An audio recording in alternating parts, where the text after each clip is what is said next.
Olá, pessoal. Então, bem-vindos ao canal Birem Noah Brasil e Descomplicando a Kabbalah. Eu sou Sérgio Battarelli e esse aqui vai ser o primeiro de uma série de 6 vídeos a respeito dos anjos. E a gente vai começar com o que são os anjos. A crença judaica em anjos vai longe, muito tempo atrás, como o livro de Gênesis, onde lemos sobre anjos chamando Abraão na ligação de Isaac, quando os anjos vieram dar notícia para Abraão de que ele deveria sacrificar Isaac. Anjos que aparecem nos sonhos de Jacó, Jacó luta com o anjo e muitos mais relatos de atividade angélica. A primeira menção explícita de anjos na Torá está em Gênesis 16:7, quando o anjo apareceu a Agar, quando ela estava fugindo da casa de sua senhora Sara. No Midrash, entretanto, os anjos aparecem muito antes na história. De acordo com diferentes relatos midrashicos, os anjos foram criados pela primeira vez no segundo ou no quinto dia da criação. Os anjos são mencionados inúmeras vezes ao longo dos outros livros da Torá, no livro dos profetas e nas escrituras. De acordo com a tradição judaica, um anjo é um ser espiritual e não possui nenhuma característica física. As descrições angélicas fornecidas pelos profetas, como asas, braço, etc., são antropomórficas, referindo às suas habilidades e tarefas espirituais. Os nomes dos anjos. Os primeiros anjos mencionados pelo nome da Bíblia são Gabriel, que é o Gabriel, e Michael, que é o Miguel. No livro de Daniel 8:16, 10:13 e muito mais. Nos primeiros livros da Torá, quando as pessoas pediam aos anjos que revelassem seus nomes, elas se recusavam, como no encontro acima mencionado de Jacó com o anjo. Gênesis 32:30. E a história do anjo que apareceu aos pais de Sansão no livro dos Juízes 13:19, o Talmud de Jerusalém comenta, no Tratado de Rosh Hashanah 1:2, que a referência aos anjos pelo nome só se tornou comum no período após o retorno do povo de Israel, ou seja, do povo judeu a Israel, em 348 antes da Era Comum, antes da nossa Era atual. 348 anos antes da Era atual. No Talmud e na Kabbalah, muitos mais anjos são identificados pelo nome. Alguns outros nomes comumente conhecidos de anjos incluem Uriel, Reziel, Metatron e Laila. É importante notar que somos desencorajados a pronunciar desnecessariamente os nomes dos anjos, a menos que sejam nomes judeus comuns, como Michael, Miguel ou Gabriel ou Gabriel. Quando Deus criou os anjos, ele os instruiu a irem a uma pessoa que chamasse seu nome, ou seja, você fala o nome do anjo, o anjo tem a instrução de vir ao teu encontro e escutar o que você tem que falar. Não é que ele vai aparecer na tua frente, mas ele vai se apresentar sem que você perceba para saber o que você quer com ele. Como tal, não queremos perturbá-los, ou seja, ficar falando o nome de anjo, você está chamando ele à toa, para nada. Desnecessariamente. Aí você pode ver onde está isso no Ta'amei Hamitzvot do Arizal, final da Parashá Vayeri. Maimônides explica, Leis dos Fundamentos da Torá 2:7, que todos os anjos se enquadram em uma das 10 classes. Essas classes a saber, Hayot HaKodesh, Ofanim, Erilim, Hashmalim, Serafim, Malachim, Eloquim, Bene Eloquim, Heruvim e Ishim. Zoa 2, 43a. tem uma lista ligeiramente diferente. Malachim, Erelim, Serafim, Hayot, Ofanim, Hashamalim, Elim, Eloquim, Bene Eloquim e Ishim. Essas são as classificações que referem-se ao grau de compreensão de Deus pelo anjo. Alguns têm uma compreensão maior de Deus e seus caminhos do que outros. Qual a função do anjo? Então, as funções do anjo. A palavra hebraica para anjo é malach, que significa mensageiro, pois os anjos são mensageiros de Deus para realizar várias missões. Cada anjo é programado para realizar certas tarefas, como Micael, que é enviado em missões que são expressões da bondade de Deus. Gabriel, que executa os severos julgamentos de Deus. E Rafael, cuja responsabilidade é curar. Esses anjos mencionados são, na verdade, arcanjos, empregando incontáveis anjos subordinados, que levam o mesmo nome. Então, por exemplo, o meu anjo é o anjo Gabriel, que eu hoje falar. Tem o arcanjo, que é o principal, e ele tem vários assistentes, assim podemos dizer, ou subordinados, que os auxiliam no cumprimento de seus deveres. Alguns anjos são criados para uma tarefa específica e, após a conclusão da tarefa, deixam de existir. Então, dependendo de alguns casos, Deus cria um certo tipo de anjo para cumprir uma missão. Assim que ele cumpre a missão dele, realiza a tarefa, ele deixa de existir. De acordo com o Zohar, volume 1, 23b, uma das tarefas dos anjos é transportar nossas palavras de oração e estudo da Torá, obviamente, diante do trono de Deus. Então, aqui eu vou fazer só um parênteses. A língua dos anjos é a hebraica, que é a língua de Deus. Os anjos, pelo que eu entendi na Kabbalah, só falam hebraico.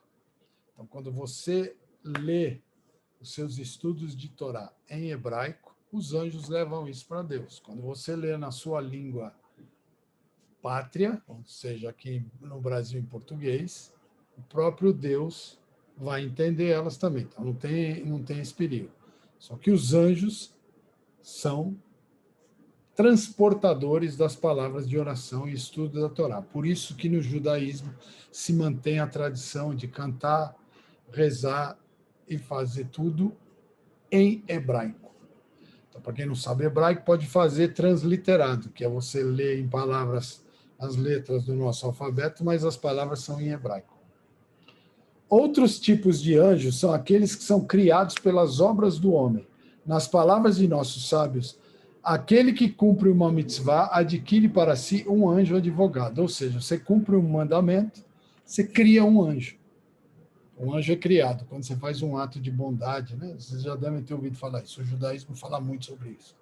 Então, quando você cumpre uma mitzvah, você tem um anjo advogado. O que é esse anjo advogado? É um anjo que vai te defender na hora de julgamento.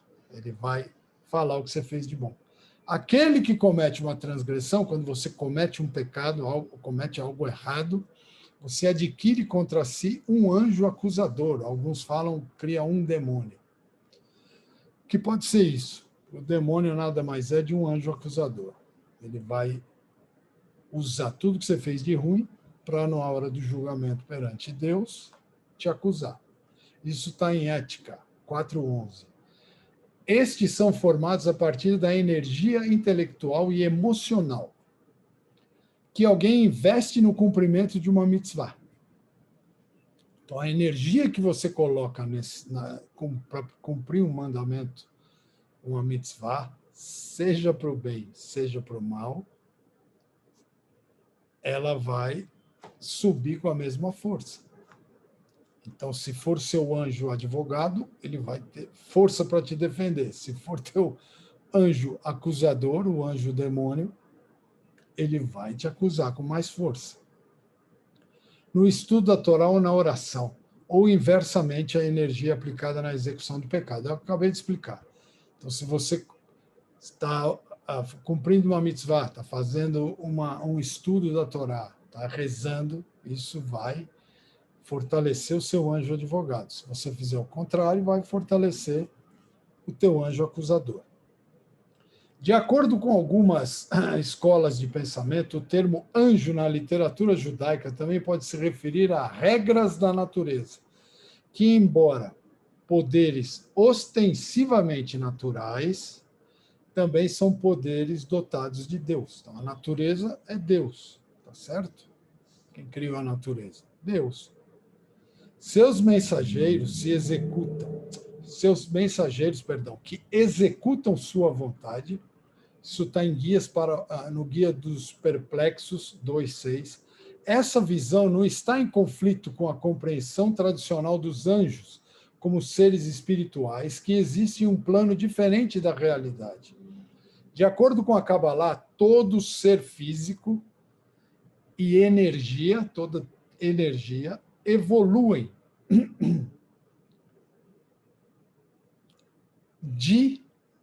e são influenciados por uma energia espiritual análoga. As forças da natureza são, portanto, chamadas de anjos. Então, tem gente que não acredita em Deus, então chama de forças da natureza, mas na verdade são anjos. São os anjos cumprindo suas missões. Referindo-se ao seu antecedente espiritual. Por exemplo, o poder de cura da natureza é chamado de o anjo Rafael, cuja responsabilidade é curar, em alguns casos, o seu próprio antecedente espiritual, ou seja, o anjo desce para fazer seu trabalho e, em outros casos, funciona por meio de um procurador. Isso você vai achar em Likutei Shirros, no volume 5, páginas 82 e 83. Então, o anjo, na verdade, ele é a força da natureza, ele é a força de Deus, ele está cumprindo a missão de Deus. É a mesma coisa, vão falar, é a força da natureza, aconteceu uma catástrofe. Na verdade, são anjos cumprindo a vontade de Deus. Em nossas orações diárias, nos referimos às canções de louvor que os anjos cantam diante de Deus. Então, todos os dias os anjos sobem, se eles estiverem aqui, e cantam em certo horário perante Deus. Os anjos têm turnos, cantando em horas designadas do dia ou da noite. O tipo de louvor que cantam reflete o status espiritual do anjo em particular. O canto dos anjos é mencionado na história acima, mencionada da luta de Jacó com o anjo, no final da qual o anjo implorou a Jacó para libertá-lo, porque o amanhecer já havia subido. Está em Gênesis 32, 27. De acordo com o Midrash, a pressa do anjo foi porque sua mudança para cantar para Deus não podia chegar, já estava chegando, ele tinha que ir embora, porque ele tinha horário para chegar e cantar para Deus. Então, ele tinha que chegar lá antes da presença de Deus, antes de Deus chegar. Quando Deus chegasse nesse horário, o anjo já tinha que estar lá. Por isso que ele pediu para ir embora. Da mesma forma, de acordo com o Midrash, quando Moisés passou 40 dias estudando com Deus, ele sabia a que hora do dia era baseado nas mudanças do canto dos anjos. Então, Moisés sabia exatamente a hora do dia, dependendo da canção que ele ouvia dos anjos. Só ele ouvia, logicamente. Porque ele estava, nesses 40 dias, num nível espiritual superior ao nosso. Assumindo a forma humana. Há algum debate entre os grandes filósofos judeus se os anjos que a Torá descreve como aparecendo realmente assumiram uma forma física visível. Esta é a opinião de Nachmanides, em Gênesis 18:1. Ou eles apareceram no curso de uma visão espiritual ou profecia, na qual os anjos apareceram como seres físicos. A opinião defendida por Maimônides, no Guia para os Perplexos 2.42, de acordo com todas as abordagens, no entanto, Ver um anjo requer uma percepção extrasensorial, pois os corpos dos anjos não são compostos de todos os elementos básicos de um ser físico. Por exemplo, nós somos compostos de 4 elementos: água, fogo, ar e terra. Anjos versus humanos. Os anjos são só água e fogo. Não obstante o grande nível espiritual dos anjos, a santidade da alma judaica substitui a do anjo. Somente a alma judia tem a habilidade de descer a este mundo. Perdão, o anjo tem 3 elementos, ele só não tem a terra. Estava pensando em outra coisa que me perdoe. Então vamos lá. Não obstante o grande nível espiritual dos anjos, a santidade da alma judaica substitui a do anjo. Somente a alma judia tem a habilidade de descer a esse mundo físico e corpóreo e refiná-lo e elevá-lo.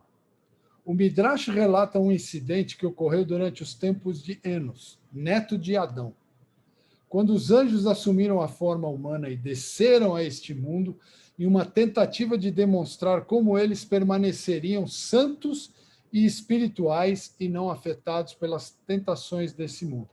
Acho que alguns de vocês, ou todos, já devem ter ouvido falar que foi quando os anjos desceram e em forma humana, pediram para Deus, falaram que não iam se corromper, mas quando vieram em forma humana, se corromperam e se relacionaram com mulheres e tiveram filhos, mas isso é uma outra história para um outro vídeo. Em vez disso, ou seja, em vez deles resistirem, não serem afetados pelas tentações do mundo, eles mergulharam nos níveis mais básicos e trouxeram o mundo com eles. Aí você vê os comentários em Midrash, no Midrash em Gênesis 6:4. Pois a alma divina do humano é um verdadeiro pedaço de Deus acima, um pedaço do Criador, em oposição aos anjos, que são criações, embora muito sagradas. Então, o ser humano, ele tem uma alma divina. Essa alma é um pedaço de Deus. Os anjos, ou seja, todo ser humano que tem uma alma é um pedaço do Criador. Os anjos são criações, embora muito sagradas, mas não são um pedaço de Deus. Isso se reflete no fato de que os anjos são unidimensionais. Cada anjo tem uma forma específica de serviço divino. Que quer dizer que nem todos os anjos são iguais. Existem vários tipos de várias formas. A alma humana, por outro lado, serve a Deus de muitas maneiras diferentes, expressando-se por meio do amor, respeito, etc. No Tânia Igeret HaKodesh, na Epístola 23, o Rabino Shneur Zalman de Liad escreve que ouviu de seus mestres que se um anjo ficasse na presença de uma reunião de 10 judeus, que é chamado de Minyan, mesmo que não houvesse palavras de Torá sendo discutidas entre eles, tal terror e pavor sem limites e infinitos, então cairia sobre ele por causa da presença divina que habita sobre eles, e ele seria totalmente anulado, ou seja, a presença de 10 judeus com suas almas divinas anulariam o anjo. Isso só para que vocês entendam o Rabino Shneur Zalman de Liad explicando a diferença entre a alma humana quando tem 10 juntas, por isso que, dependendo da reza, ela só tem força na sinagoga se tiverem 10 judeus, que chama o Minyan, para vocês terem ideia da força da alma. Além disso, os anjos não têm livre-arbítrio. Os anjos não escolhem o que eles vão fazer, nós temos livre-arbítrio, o anjo não. Os anjos são pré-programados para servir a Deus, ao passo que o ser humano é confiado a missão de servir a Deus, mas é dada a liberdade de escolher fazer o contrário. Nossa missão, qual é? Servir a Deus, mas nós temos o livre-arbítrio de escolher não servir, que é uma idiotice, mas é o livre-arbítrio, você escolhe. Como tal, as mitzvot, os mandamentos, as mitzvot cumpridas pelo humano são de muito valor, são de muito maior valor do que o serviço dos anjos. Porque o anjo, ele vai fazer, ele não tem ele querer, ele vai fazer, ele é programado, tipo um robozinho, programado para fazer aquilo. Já nós, seres humanos, a gente escolhe servir a Deus. Então, o valor dessa escolha, desse livre-arbítrio, é muito maior, a bênção é enorme. E o impulsionam às alturas espirituais infinitamente maiores, ou seja, quando a gente cumpre o serviço a Deus, nós somos impulsionados às alturas espirituais infinitas, infinitamente maiores, ao contrário dos anjos, que estão presos em um nível consciente de consciência espiritual. O anjo está ali, ele não vai evoluir, vai ficar sempre ali. O Rabi Sholom Dovber, de Lubavitch, uma vez escreveu os sentimentos que experimentou ao recitar as orações matinais diárias. Diz ele: quando recito a parte da oração que descreve o louvor que os anjos cantam diante de Deus, invejo-os. Mas quando leio o Shema Israel, ouve Israel, o louvor que o judeu canta diante de Deus, eu me pergunto, para onde foram todos os anjos? O poder é tão grande que os anjos não conseguem ficar próximos. Então, isso é o que é o anjo. O que são os anjos? Foi explicado hoje o que realmente são os anjos. Então, tenha em mente, nós somos muito mais poderosos que os anjos. Então, até a próxima. Se tiver dúvida, pode escrever nos comentários aí que eu respondo, sempre na hora que eu ver a resposta. E aguarde o próximo. Serão 6 vídeos a respeito dos anjos. Um grande abraço e até a próxima.